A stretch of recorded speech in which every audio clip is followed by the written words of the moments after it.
OK, everybody, Carabao Cup action starts off again today at 2:30. Chelsea visiting Cardiff.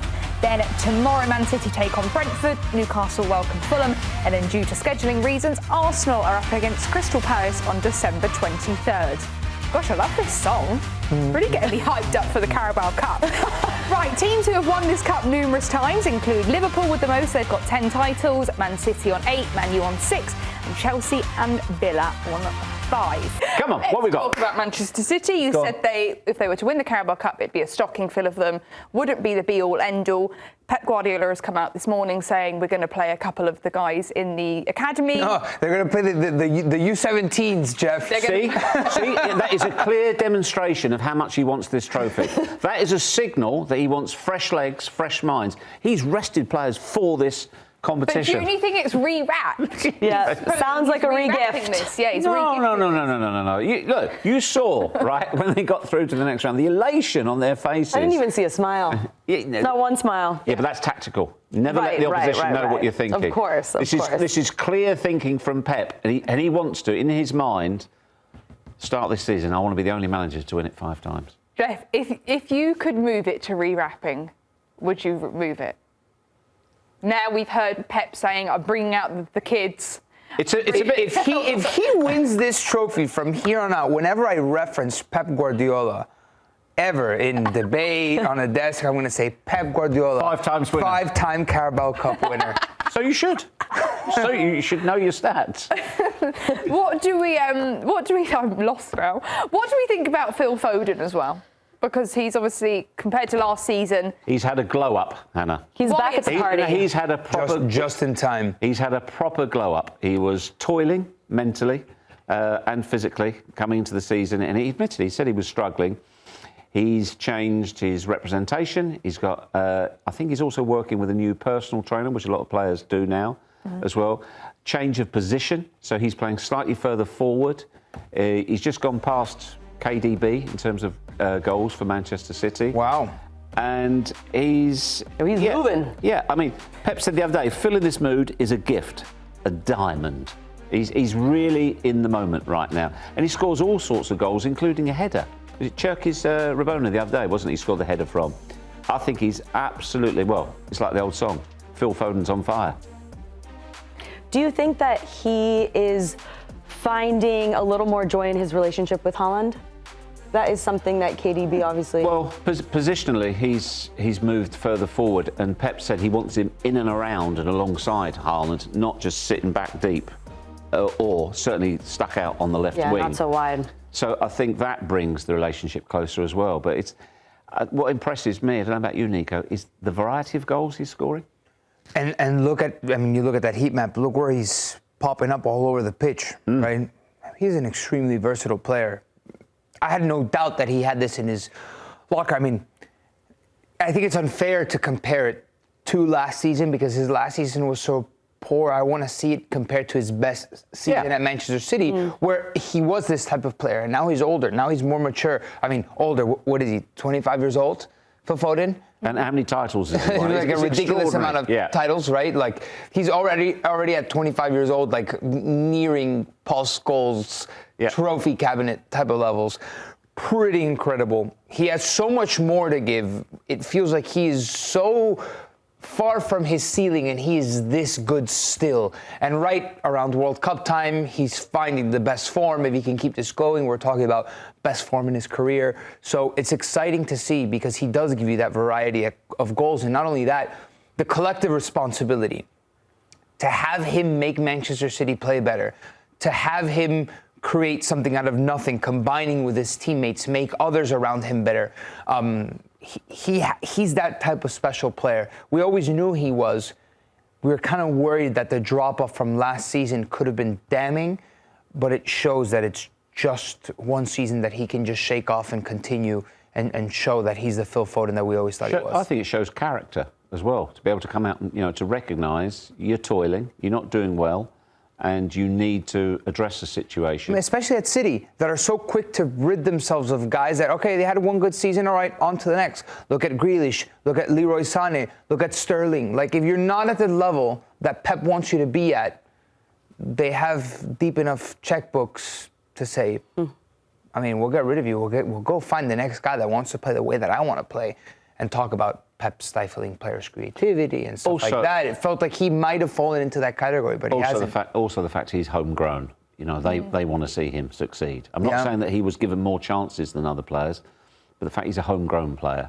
But it's like Cole Palmer was a homegrown player, right? Out of the academy, they got rid of him. Like there's nothing is like, you're not safe when you're Pep. The only way that you can stay safe under Pep is playing at your very best always. And we see Pep saying in the media, even after Foden scores a goal, he can be better. He should do better. He has his arm around him after the game, and then you see Phil Foden saying, I can be better, I will be better. This is a player, the hardest thing sometimes can be having a player understand first that they can improve, where their ceiling could be. Phil Foden understands that, and he's open to having his coach help him get there. So I think we're just going to see him. It's a little dangerous for Arsenal, but I think we're going to see him thrive the rest of the season. And Man City have got Brentford, who have lost Wissa and Bumo in the summer. How has Thiago stepped up for them? Because he's now second most goals in the Premier League behind Haaland. He's had big boots to fill since they've lost those two players in the summer. Jeff, how do you think he's doing? How's he been able to step up? Well, he's got big boots. He's an absolute unit. Have you seen the size of him? He is a really, really good footballer. We talk about being pleased for players. He had horrific injury problems when he first arrived at Brentford. So this is like a new signing for Brentford.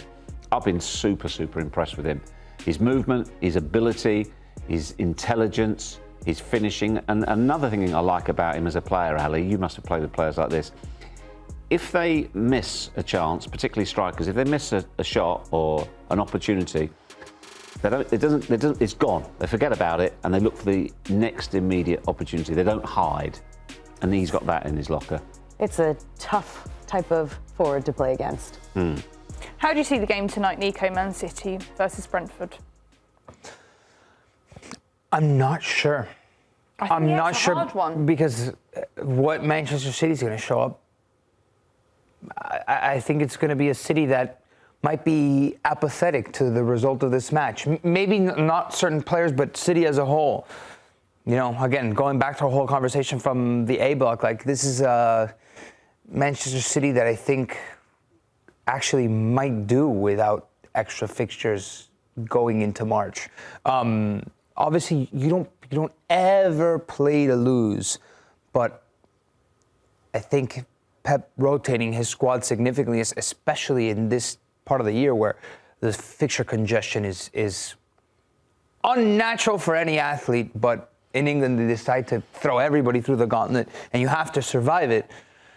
Kind of shows where Manchester City's mentality is at with a match like this, and hopefully Brentford present a good fight. A good competition. Brentford will give it a go. Don't worry about that.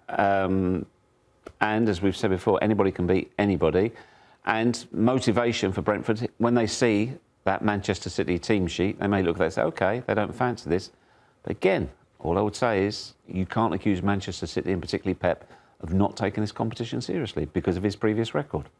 And with another team, Newcastle, where did you put them in your list? It was at the top, wasn't it? Newcastle? Yeah. No. Practical needs. Because they won it last year. Yeah. It's like you got your doll's house last year. It's really nice. You're going to get like a little extension to it. How do you think they'll approach their game up against Fulham? Because they just came off that loss against Sunderland. Yeah, they're going to want to put the wrongs right from the weekend. You can't. That game's gone. It's a completely different game. You've lost your rivals, and they really took the mickey out of you with the scoreboard and the photo as well. But you can put a smile back on your supporters' faces. You can get yourself to a semi-final. And you want to get back into winning habits. I think Eddie Howe was not happy at all with the way you can lose. It's the way you lose. He was really unhappy. So I expect a reaction from Newcastle. Ali, what's it like? Because we've mentioned with Carabao Cup, like you said, Man City aren't going in to lose the game. What's it like as a player knowing you're going into a game that if you lose it, it's not the end of the world? Look, I was in a situation in Chelsea where I was the player who played in the Cups because I wasn't getting a lot of minutes on the weekend. And for me, it was my chance to show what I could do, to try to break into the starting lineup. Obviously, some of the rotation won't be players who are bench players for Man City. They're players who are in the academy. But I do think that as a player going into that, if you get your chance, you want to show what you can do. And obviously the circumstances around both of these teams, how much it means will be different. But yeah, I think you have to stay focused. It's your mentality as an individual. You have your pride. And again, no team wants to lose. But you also know the coach isn't putting our best lineup in. It doesn't mean the world to the manager, to the club, but I think knowing that it does mean a lot to the fans, that is something that will always drive you. Can I float my rule once again? I think I might have floated on Morning Footy while we were talking about Carabao Cup. If your team gets to the semi-final and you haven't clocked 90 minutes of football, you're not, the starters. Imagine Haaland. Haaland hasn't clocked 90 minutes of football in the Carabao Cup and they're in the semi-final. You can't use Haaland. Why? Yeah, no, I get what you're saying. So, yeah, you can't have glory hunters because this often happens with.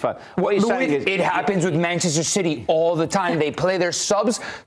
They're scrubs, they would call them here in the United States. And then they make the final and say, oh, in the final, the trophy's on the line. Here's my best team. It happens every year normally in the final. They play the number 2 goalkeeper all the way through the competition, get to the final, they say, yeah, thanks a lot for your help, but we want to win this trophy. And they bring in, Correct. Trafford has played every single round. Donnarumma hasn't had a single minute. He cannot play a semi-final. If you haven't clocked 90 minutes of football from the previous rounds up until the semi-final, you're not allowed to play in the Carabao Cup anymore. Isn't that them just managing congestion?